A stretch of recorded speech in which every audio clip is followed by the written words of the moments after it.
Hi there. In this video, we're going to be walking through the Salesforce and Eventbrite integration by using Zapier as the middleware tool. And we're going to be looking at a simple use case where we're going to be creating a campaign or event in Salesforce based on the event that's created in Eventbrite.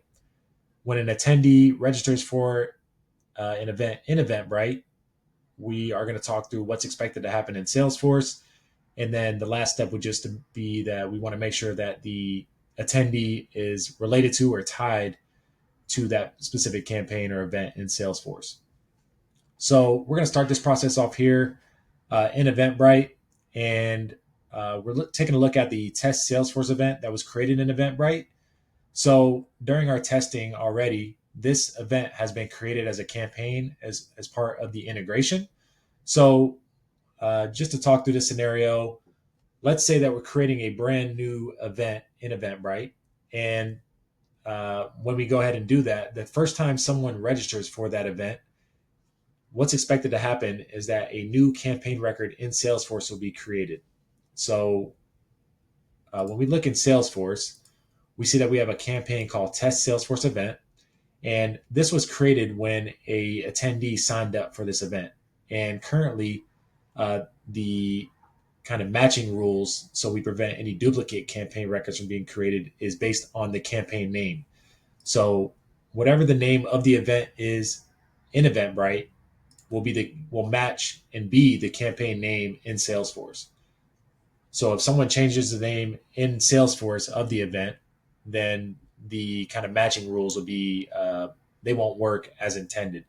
So potentially we want to take a look at using more matching rules, another field on the campaign itself, or just a campaign name will work. So that's how the matching rules work for the campaign. So we prevent any duplicate campaign records from being created. The next step is for attendees. So there's two different scenarios when someone signs up for an event that we're going to take a look at. And that is someone that is brand new to our Salesforce database that needs to be created as a person account. The other one is someone that is already in our Salesforce database as a person account that we want to match on. So let's talk through that first scenario of a brand new attendee that is signing up, a brand new individual or person account that's signing up for an event. And that's going to be me. And let's use a test email here, test email at test.com. And what we're taking a look at here is the matching rules currently is just on the email. So if another email exists of test email at test.com, it'll match on that person account in Salesforce. Now, common scenarios of matching rules that we see is last name, email, phone number, things like that. So you can go ahead and do that as well. But right now we're just looking at the email address. So let's click register.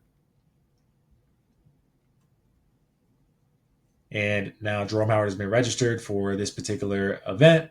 And what we should expect to see in Salesforce, as I was saying, is that Jerome Howard didn't exist before, and now he does. So as we click into Jerome Howard's person account record here, we can see that he has just been created. And the first and last name, last name fields have been already populated as far as the integration, and also the email address that he used to sign up for the event. So let's take a look at the event here. And what we should expect to see when we refresh is that Jerome Howard has been added as a campaign member, which ties him or relates him to this test Salesforce event. Now, let's talk through the scenario of someone that already exists in Salesforce as this test attendee. And so let's sign up using the test attendee that already exists in Salesforce and take a look at how that works. So what we're expecting to see is if test attendee that already exists in Salesforce signs up for an event, they should be matched on, and duplicate records should not be created. So let's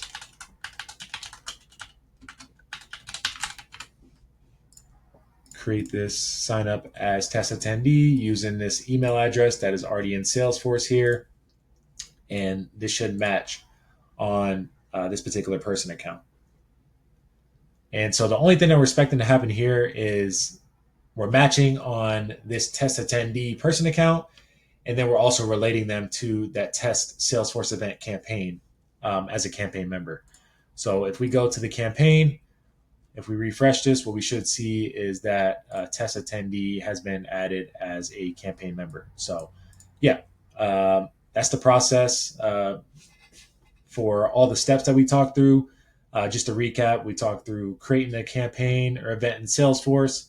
When an attendee registers on Eventbrite, the link page, that user is either matched on or created based on their email address. And then the last step is to tie or relate that attendee or person to the campaign in Salesforce as a campaign member. Let me know if you have any questions or feedback. Thanks so much.